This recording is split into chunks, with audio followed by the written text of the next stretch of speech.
It's a word that you may have heard but may not know what it means. It's been coming up a lot lately, and that word is nocebo, as in like placebo but no instead of pla.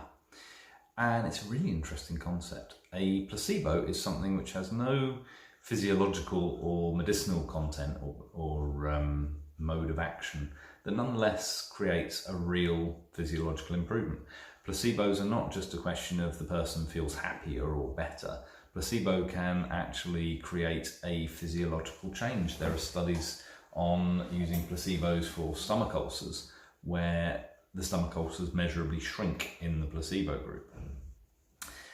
A nocebo is the antonym of a placebo. It is where something which is not a physiological action or a real physiological or pharmaceutical mode of action can cause a negative health effect. In other words, in the same way as a placebo is a neutral thing which makes you better, a nocebo is a neutral thing which makes you worse. And we're all very familiar with these. The most obvious example and the most interesting in the literature is side effect leaflets.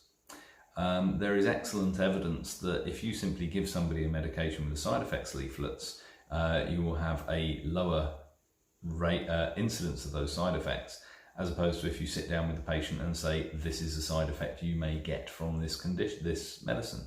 And again, these side effects are real. This is not something that the person is imagining.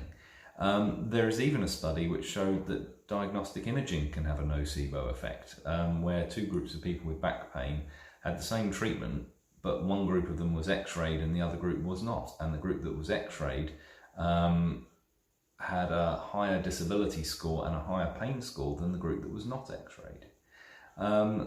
So when you hear that phrase, now hopefully you all know what it means. A nocebo is a neutral, non-physiological mechanism which can make somebody sicker or more in pain or more ill without any active ingredient whatsoever.